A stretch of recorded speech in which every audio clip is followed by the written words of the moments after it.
Salam damai, apa kabar sahabat Oase Rohani Katolik?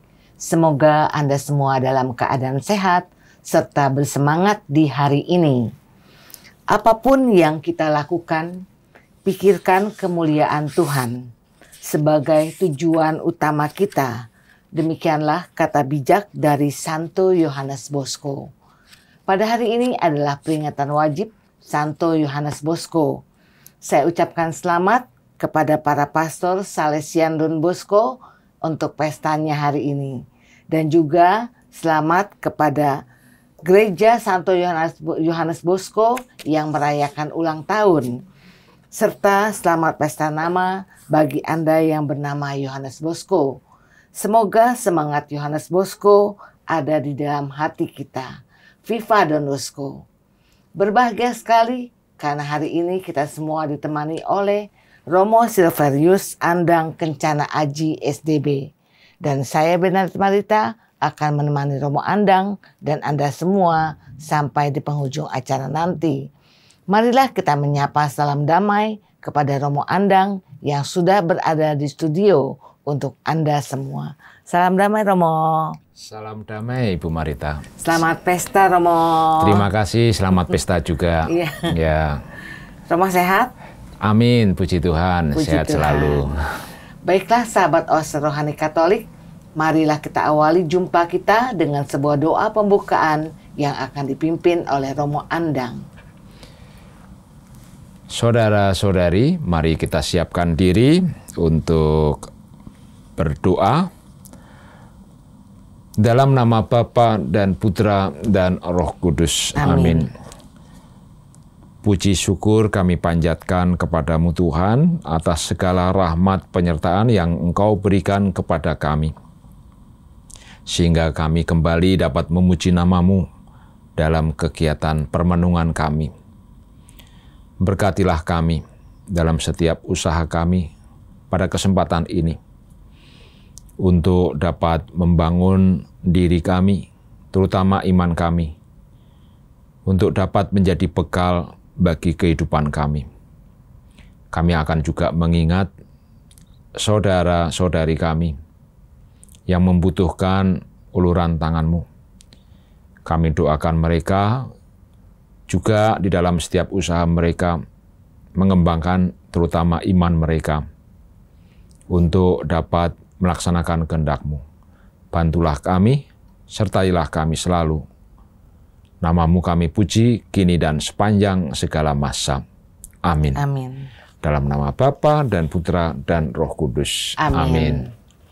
Sahabat Oase Rohani Katolik, antifon pembuka kita untuk hari ini adalah siapa yang mengajarkan dan melakukan sabda Tuhan, dialah yang akan disebut besar dalam kerajaan surga.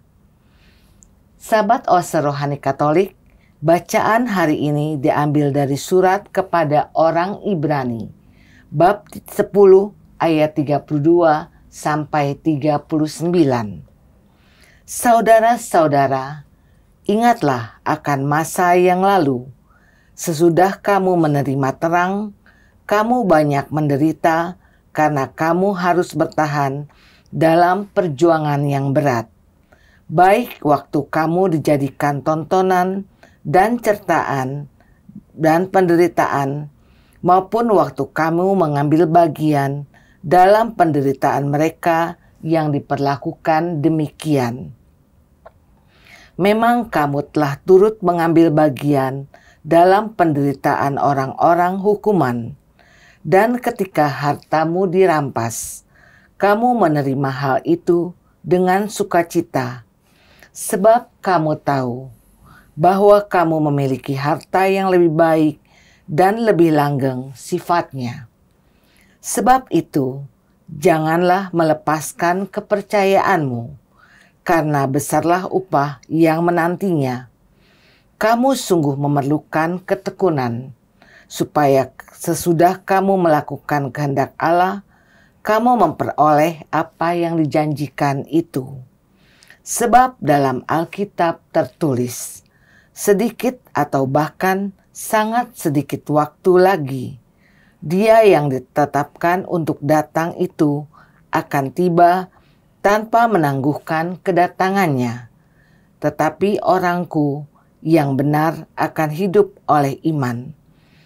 Dan apabila ia mengundurkan diri, aku tidak berkenan lagi kepadanya. Tetapi kita bukanlah orang-orang yang mengundurkan diri dan akan binasa. Sebaliknya, kita ini orang-orang yang percaya dan beroleh hidup. Demikianlah sabda Tuhan. Syukur kepada Allah. Sahabat Oase Rohani Katolik, marilah kita tanggapi sabda Tuhan dengan mazmur tanggapan. Orang-orang benar akan diselamatkan oleh Tuhan. Orang-orang benar akan diselamatkan oleh Tuhan. Percayalah kepada Tuhan dan lakukanlah yang baik. Diamlah di negeri dan berlakulah setia. Bergembiralah karena Tuhan, maka Ia akan memenuhi hatimu. Orang-orang benar akan diselamatkan oleh Tuhan. Serahkanlah hidupmu kepada Tuhan dan percayalah padanya. Maka Ia akan bertindak. Ia akan memunculkan kebenaranmu seperti terang dan menampilkan hakmu seperti siang. Orang-orang benar akan diselamatkan oleh Tuhan. Tuhan menetapkan langkah-langkah orang yang hidupnya berkenan kepadanya. Kalaupun ia jatuh, tidaklah sampai binasa, sebab Tuhan menopang tangannya. Orang-orang benar akan diselamatkan oleh Tuhan. Orang-orang benar akan diselamatkan oleh Tuhan. Dialah tempat perlindungan mereka pada waktu kesesakan. Tuhan menolong dan meluputkan mereka dari tangan orang-orang fasik. Tuhan menyelamatkan mereka sebab mereka berlindung padanya. Orang-orang benar akan diselamatkan oleh Tuhan. Sahabat Oase Rohani Katolik, sekarang marilah kita simak bersama Injil Suci menurut Markus bab 4 ayat 26 sampai 34 yang akan disampaikan oleh Romo Andang. Haleluya, haleluya. Haleluya, haleluya. Terpujilah Engkau, Bapa, Tuhan langit dan bumi, sebab misteri kerajaan Kau nyatakan kepada kaum sederhana. Haleluya, haleluya. Tuhan bersamamu. Dan bersama rohmu. Inilah Injil Suci menurut Markus. Dimuliakanlah Tuhan.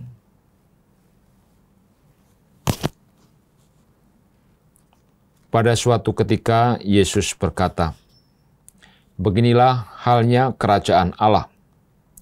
Kerajaan Allah itu seumpama orang yang menaburkan benih di tanah. Malam hari ia tidur, siang hari ia bangun, dan benih itu mengeluarkan tunas, dan tunas itu makin tinggi. Bagaimana terjadinya? Orang itu tidak tahu. Bumi dengan sendirinya mengeluarkan buah, mula-mula tangkai, lalu bulir, kemudian butir-butir yang penuh isi pada bulir itu.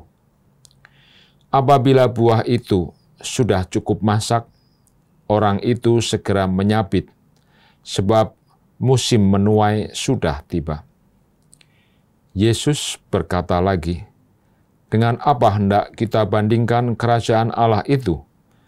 Atau dengan perumpamaan manakah kita hendak menggambarkannya? Hal kerajaan itu seumpama biji sesawi yang ditaburkan di tanah. Memang biji itu yang paling kecil daripada segala jenis benih yang ada di bumi. Tetapi apabila ditaburkan, ia tumbuh dan menjadi lebih besar daripada segala sayuran yang lain, dan mengeluarkan cabang-cabang yang besar, sehingga burung-burung di udara dapat bersarang dalam rimbunannya." Dalam banyak perumpamaan semacam itu, Yesus memberitakan sabda kepada mereka sesuai dengan pengertian mereka, dan tanpa perumpamaan ia tidak berkata-kata kepada mereka. Tetapi kepada murid-muridnya ia menguraikan segala sesuatu secara tersendiri. Demikianlah sabda Tuhan. Terpujilah Kristus. Sahabat Oase Rohani Katolik, setelah kita menyimak firman-firman Tuhan pada hari ini, marilah kita simak bersama permenungan yang akan disampaikan oleh Romo Andang untuk Anda semua. Romo, silahkan Romo.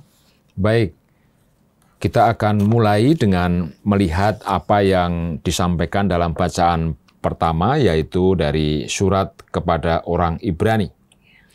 Ini mengenai tentang pertama-tama ujian iman. Bahwa iman itu juga ada ujiannya, yaitu ketika menghadapi hal-hal yang dirasa sangat sulit bagi manusia. Dikatakan di dalam awal bacaan, ketika kamu menderita, kamu akan berjuang. Ketika mendapat cercaan, ketika mengalami hal-hal hukuman, hartanya dirampas, dan kemudian tidak ada sukacita. Ini adalah merupakan satu ujian. Dan surat kepada orang Ibrani ini mengingatkan untuk sebagai orang yang beriman harus mau bertekun untuk selalu setia di dalam imannya, meskipun mempunyai banyak tantangan. Penghayatan iman adalah ketika orang mampu melalui segala tantangan yang ada di dalam hidupnya. Iman tidak boleh hilang. Iman itu mungkin sifatnya itu adalah redup, tetapi tidak boleh hilang. Dan redup tidaknya iman seseorang itu memang tergantung bagaimana dia bisa mampu menghayati kehidupan imannya itu. Di dalam bacaan pertama dikatakan untuk selalu mau mengarahkan diri kepada kehendak Tuhan, yaitu memanfaatkan setiap apa yang diberikan oleh Tuhan di dalam hidupnya. Dikatakan di situ tentang sedikit waktu. Ini menggambarkan bahwa Tuhan memang selalu memberikan kesempatan kepada setiap orang. Nah, bagi kita, apakah kita mampu dan mau memanfaatkan apa yang telah Tuhan berikan kepada kita? Inilah yang akan bisa menguji keimanan seseorang. Orang akan benar-benar memanfaatkan dengan secara maksimal, maka tidak ada lagi redup di dalam imannya. Tetapi iman malah justru akan menjadi penerang bagi dirinya untuk bisa melangkah, mengatasi segala kesulitan-kesulitan yang dihadapi. Maka kita diundang di dalam permenungan hari ini bahwa apakah kita juga selama ini menyadari bahwa kita selalu menumbuh kembangkan iman. Menumbuh kembangkan iman itu adalah pertama-tama merupakan satu sikap. Sikap menaruh kepercayaan kepada Tuhan. Ini kan ketika kita menghadapi sesuatu yang sulit, kadang-kadang lupa. Mungkin orang berpikir iman itu hanya ketika digunakan hanya ketika berhadapan dengan hal-hal yang ringan, bahkan hal-hal yang menyenangkan. Tetapi ternyata bahwa iman itu harus dipunyai sepanjang waktu, meskipun itu berhadapan dengan situasi apapun itu. Ini menjadi undangan bagi diri kita. Apakah kita menyadari terus-menerus menggunakan iman dan kepercayaan? Demikian. Terima kasih Romo. Romo, bagaimana kita dapat mengetahui iman yang kita miliki sudah bertumbuh menjadi lebih besar dan lebih kuat, Romo? Indikasinya adalah bahwa iman itu dapat tumbuh dan berkembang ketika mampu menguatkan di dalam segala situasi. Ketika kita berhadapan dengan situasi yang ringan maupun yang sulit, kita percaya pada Tuhan bahwa setiap persoalan dapat diatasi. Nah, ini indikasinya itu menguatkan dan kemudian memberikan efek optimis, kegembiraan. Hal-hal positif inilah yang menunjukkan bahwa iman kita akan bisa bertumbuh. Sejauh mana dari hari ke hari kita akan selalu mempunyai banyak sifat positif, sikap positif. Di dalam pikiran, di dalam tindakan, kalau kita selalu menekankan atau mempunyai sifat-sifat yang sangat positif, itu akan membawa kita pada pertumbuhan iman.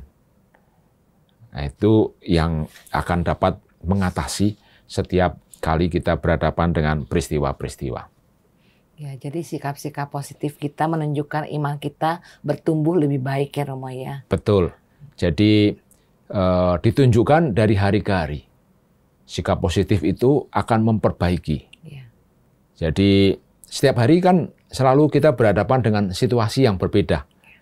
Nah, kalau situasi yang berbeda itu kita sudah mempunyai modal atau suatu sikap atau tindakan yang harus memandang dengan penuh kepercayaan, dengan bermodalkan satu sikap untuk mau positif terus, maka kita akan dapat mengatasinya. Dan itu akan menjadikan bertambahnya keyakinan secara terus-menerus. Inilah yang harus tumbuh kembangkan oleh orang beriman. Karena di dalam orang beriman itu sudah ditaruh kepercayaan bahwa Allah yang saya imani adalah Allah yang maha kuasa, maha kasih, maha kuat, dan lain sebagainya yang akan mendampingi. Inilah yang menjadikan bekal untuk memandang setiap persoalan bahwa Allah yang akan membantu, Allah yang akan membimbing, Allah yang akan turut mendampingi. Ya. Terima kasih Romo. Romo, apa yang dapat kita lakukan untuk dapat mengembangkan iman dari hanya yang sebesar biji sesawi itu, Romo? Ya, nanti apa mau kita bahas kesempatan ini secara langsung tentang bacaan Injil, tentang biji sesawi, ya, boleh, itu Romo. Bisa. Jadi biji sesawi itu kecil. Kita juga melihat bahwa setiap persoalan yang kita hadapi mungkin tidak sama semua. Kita belajar dari hal-hal yang kecil, dari hal-hal yang biasa. Apakah di situ kita menyadari kehadiran Tuhan? Nah, kalau hal-hal kecil kita bisa atau mampu melihat itu adalah ada Tuhan hadir di dalam kehidupan kita, maka itu akan membantu menumbuh kembangkan iman. Karena cara kerja kerajaan surga itu seperti itu. Bahwa indikasi adanya kerajaan surga yaitu kebahagiaan atau kegembiraan itu dimulai dari hal-hal yang kecil. Kalau kita tidak menikmati hal-hal yang kecil yang ada di dalam kehidupan kita, maka akan menjadi sulit kalau kita berhadapan dengan suatu situasi yang luar biasa, kita tidak atau kurang bisa melihat Tuhan hadir. Maka semoga segala peristiwa, hal-hal kecil yang ada di dalam kehidupan kita itu dapat mampu kita lihat sebagai langkah awal untuk melihat kehadiran Tuhan. Dan ini akan dapat menumbuh kembangkan iman kita. Terima kasih Romo. Romo, adakah pesan-pesan untuk sahabat Oase Rohani Katolik mengenai bacaan pertama dan mengenai biji sawi ini, Romo? Iya, kita pada hari ini bersyukur bahwa kita sedang juga memperingati Santo Yohanes Bosco. Santo Yohanes Bosco ini seorang imam yang mengajarkan tentang bagaimana menghayati kehidupan sehari-hari itu, meskipun sederhana, meskipun biasa saja, tapi dilakukan dengan hal-hal yang luar biasa. Lakukan pekerjaan-pekerjaanmu yang biasa, yang rutin, dengan cara-cara yang luar biasa. Ini adalah nasihat Yohanes Bosco yang mampu kita terapkan di dalam kehidupan sehari-hari. Bagi para sahabat Oase Rohani Katolik, kita akan selalu mempunyai rutinitas pekerjaan. Dan rutinitas pekerjaan itu, kalau kita menyadari bahwa Tuhan hadir di dalam kehidupan kita, maka kita akan dapat melakukannya dengan cara yang luar biasa. Cara yang luar biasa, salah satu indikasinya adalah kita lakukan dengan penuh kegembiraan, dengan penuh ketulusan, dengan penuh kemurahan hati. Pada saat ini seperti ketika kita sedang mengadakan permenungan, kita berbicara tentang sabda Tuhan. Kalau kita lakukan dengan segala ketulusan hati, kemurahan hati, kegembiraan, kita yakin, kita sadar Tuhan hadir, maka itu akan dapat menumbuh kembangkan iman. Dan seperti apa yang disampaikan dalam bacaan pertama maupun bacaan Injil, bahwa upah untuk dapat melaksanakan iman itu akan dapat dinikmati. Di dalam bacaan Injil itu tentang keselamatan. Kalau kita akan dapat melaksanakan segala pelaksanaan iman itu, maka kita akan mendapatkan kebahagiaan, dan kebahagiaan inilah yang akan menyelamatkan kita. Demikian. Terima kasih Romo. Ya. Baiklah sahabat Oase Rohani Katolik, dengan demikian kita sudahi perjumpaan kita di bagian pertama ini, dan kami akan kembali setelah jeda berikut ini.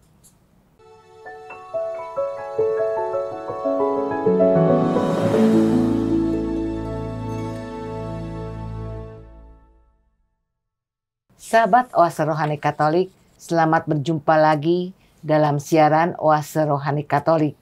Hari ini adalah peringatan wajib Santo Yohanes Bosco. Kita semua masih ditemani oleh Romo Silverius Andang Kencana Aji SDB, dan saya Bernadette Marita akan menemani Romo Andang dan Anda semua sampai di penghujung acara nanti. Bagi Anda yang mau bertanya, mengirimkan usul atau saran, silahkan Anda kirim ke alamat email kami orkaj2021@gmail.com, atau Anda dapat kirim WA ke nomor 0881 0251 33438. Baiklah sahabat Oase Rohani Katolik, kita kembali ke Romo Andang untuk menyimak permenungan di bagian kedua ini. Silahkan Romo. Baik, seperti tadi sudah disampaikan tentang Santo Yohanes Bosco. Santo Yohanes Bosco ini meskipun seorang imam, tetapi mampu memberikan contoh atau keteladanan tentang bagaimana penghayatan hidup sehari-hari. Santo Yohanes Bosco selama hidupnya tinggal bersama anak-anak miskin. Kegiatan yang mereka lakukan, Santo Yohanes Bosco bersama dengan anak-anak muda yang miskin ini, adalah di dunia pendidikan, dan Don Bosco atau Santo Yohanes Bosco ini mengajarkan kepada anak-anak muda untuk supaya melatih keterampilan mereka. Maka di dalam usaha memberikan pelajaran atau keterampilan kepada anak-anak muda ini, Santo Yohanes Bosco tinggal bersama mereka, hidup bersama mereka, sehari-hari bersama mereka.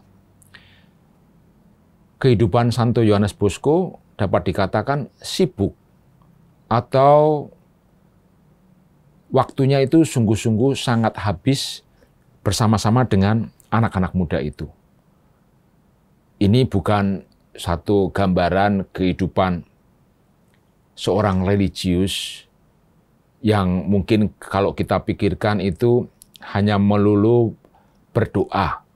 Tetapi bagi Santo Yohanes Bosco malah justru membawa doa-doa itu di dalam kegiatan-kegiatan sehari bersama anak-anak muda. Belajar, bermain, dan juga berdoa. Dan di dalam keseharian itu, Santo Yohanes Bosco tidak hanya mempraktekkan atau memberikan pelajaran tentang cinta kasih Tuhan, tetapi mampu mempraktekkannya. Nah, inilah yang akan bisa menjadi satu keteladanan bagi diri kita. Di dalam setiap keseharian kita, meskipun kita berhadapan dengan tugas atau kegiatan-kegiatan yang sederhana sekalipun, meskipun itu tugas harian atau tugas sehari-hari, tetapi kita tetap bisa membawa Tuhan di dalam kegiatan-kegiatan tersebut. Maka kita juga akan bisa sama seperti Santo Yohanes Bosco, penuh kegembiraan ketika bersama-sama dengan anak-anak muda itu. Dan kita juga bisa merasakan kebahagiaan dan kegembiraan itu di dalam setiap kegiatan-kegiatan yang kita punya. Inilah yang akan menumbuh kembangkan iman. Inilah yang menjadi indikasi bahwa iman itu bekerja, bahwa iman itu tumbuh. Rasa-rasanya seperti tidak terasa. Karena kita melihat bahwa dikatakan kerajaan Allah itu seperti orang yang tidur, kemudian bangun, kemudian tumbuh tunasnya. Nah, kalau kegembiraan itu kita pupuk, kita akan merasakan, itu kan kita tidak akan merasakan secara langsung seperti apa itu kerajaan Allah. Tapi memang seperti itu. Nah, kegembiraan-kegembiraan yang kita dapat, hal-hal dari hal-hal yang kecil, itu akan selalu tetap menjadi benih atau persemaian bagi keselamatan kita. Kerajaan Allah hadir di dalam diri kita. Jangan berpikir bahwa nanti kerajaan Allah itu ketika kita sudah mati. Tidak. Malah justru kita kan di dalam setiap doa Bapa kami mengatakan, datanglah kerajaan-Mu. Ini yang akan menjadikan keyakinan bagi diri kita bahwa segala kegembiraan, kebahagiaan kita itu perwujudan dari kerajaan Allah yang kita alami sekarang ini. Iya. Terima kasih Romo. Romo, apakah peran Mama Margareta terhadap Don Bosco dalam perkembangan Don Bosco sendiri, Romo? Mama Margareta adalah ibunda dari Santo Yohanes Bosco. Perannya itu adalah mendukung segala apa yang dilakukan Santo Yohanes Bosco bersama dengan anak-anak muda. Dia secara tulus, murah hati, bersama-sama dengan Santo Yohanes Bosco, tinggal bersama dengan anak-anak muda itu, dan ikut memperhatikan. Mama Margareta tahu tentang sosok imam. Dia pernah mengatakan kepada Santo Yohanes Bosco, ketika kamu nanti akan ditahbis, maka setelah itu kamu akan menghadapi banyak tantangan. Oleh karena itu, dia menyadari ketika Santo Yohanes Bosco meminta bantuan beliau untuk tinggal bersama anak-anak itu, dia menyatakan bersedia dan secara tulus mendampingi Yohanes Bosco bersama dengan anak-anak. Nah, ini ditunjukkan menunjukkan peran seorang awam. Seorang awam yang menjadi contoh untuk dapat terlibat di dalam pertumbuhan iman orang lain. Kita kadang-kadang berpikir bahwa persoalan keimanan seseorang itu urusan gereja. Tapi ternyata gereja itu juga salah satu anggotanya adalah awam. Maka juga menjadi satu kewajiban bahwa awam juga harus mampu melibatkan diri dalam pertumbuhan iman, tidak hanya bagi diri mereka sendiri, tetapi juga orang lain yang ada di sekitarnya.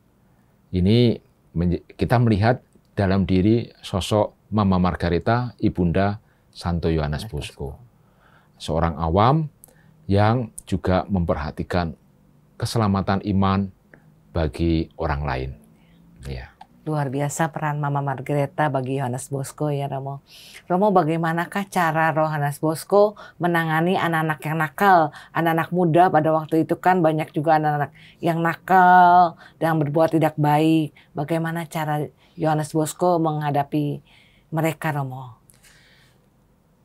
Langsung dipraktekkan di dalam kehidupan sehari-hari, yaitu tentang cinta kasih.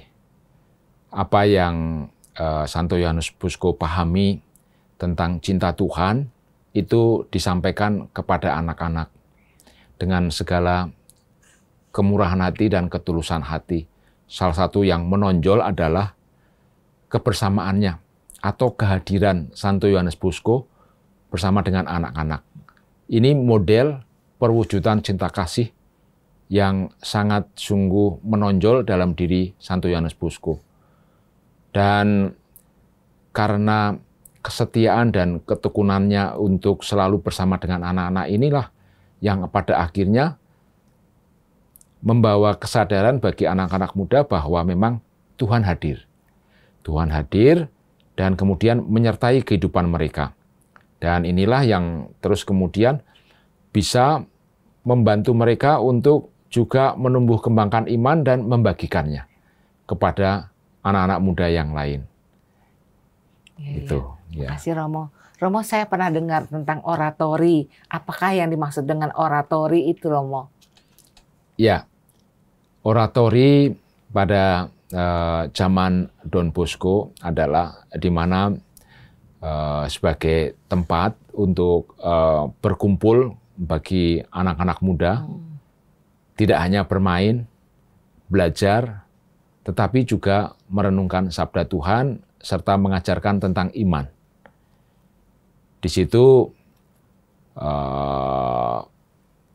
dikhususkan, jadi untuk mendapatkan atau memberikan kesempatan bagi anak-anak muda berkumpul untuk melakukan kegiatan-kegiatan yang positif, untuk menjadikan anak-anak yang kemudian tidak diperhatikan atau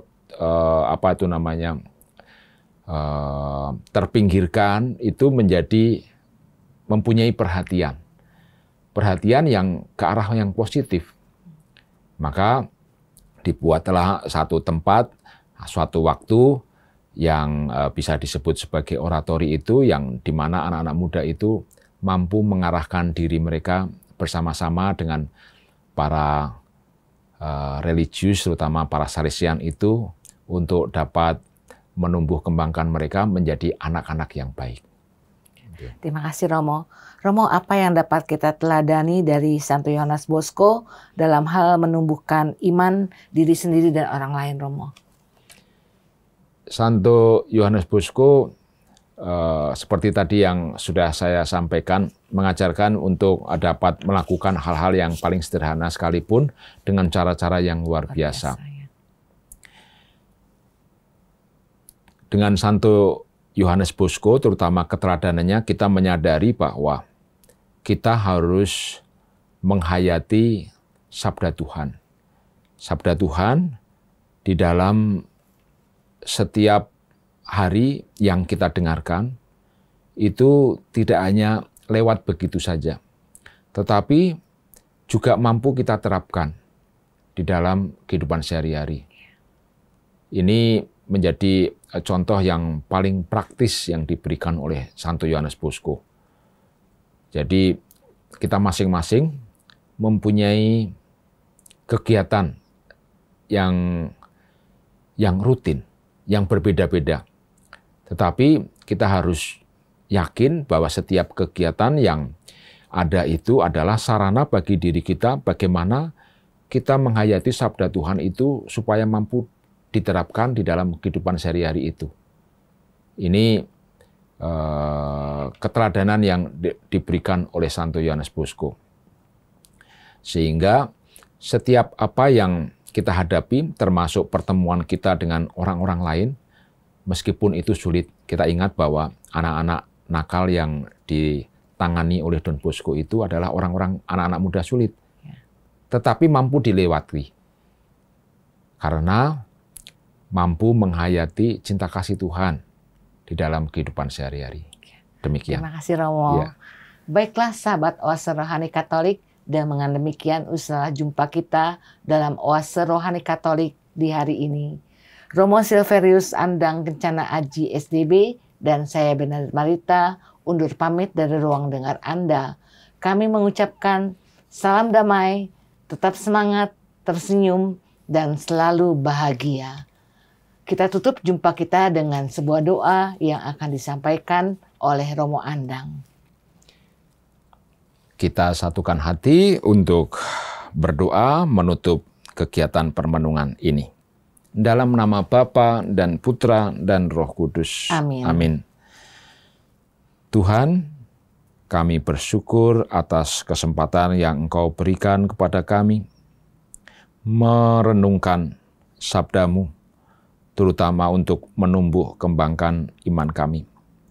Kami percaya Engkau hadir di dalam kehidupan kami. Tumbuh kembangkan iman kami sehingga akan semakin kuat dari hari ke hari. Dan berilah kesadaran dalam keseharian itu bahwa kehadiran-Mu itu akan sungguh-sungguh menyelamatkan kami. Sehingga dari hari ke hari kita akan semakin kuat berhadapan dengan hal-hal yang luar biasa di dalam kehidupan kami. Berikanlah kekuatan agar kami mampu melaksanakan segala kegiatan yang kami hadapi dengan penuh iman dan kepercayaan bahwa Engkau selalu mendampingi kami, menyertai kami, hingga menuntaskan segala kegiatan-kegiatan kami sebaik-baiknya sesuai dengan kehendak-Mu. Berkatilah setiap orang yang akan kami jumpai dalam setiap kesempatan di dalam kehidupan kami. Nama-Mu kami puji kini dan sepanjang segala masa. Amin. Santo Yohanes Bosco, doakanlah kami. Dalam nama Bapa dan Putra dan Roh Kudus. Amin. Terima kasih Romo. Terima kasih kembali. Baiklah sahabat Oase Rohani Katolik, sampai jumpa lagi di siaran Oase Rohani Katolik berikutnya. Tuhan memberkati. Viva Don Bosco. Viva Don Bosco.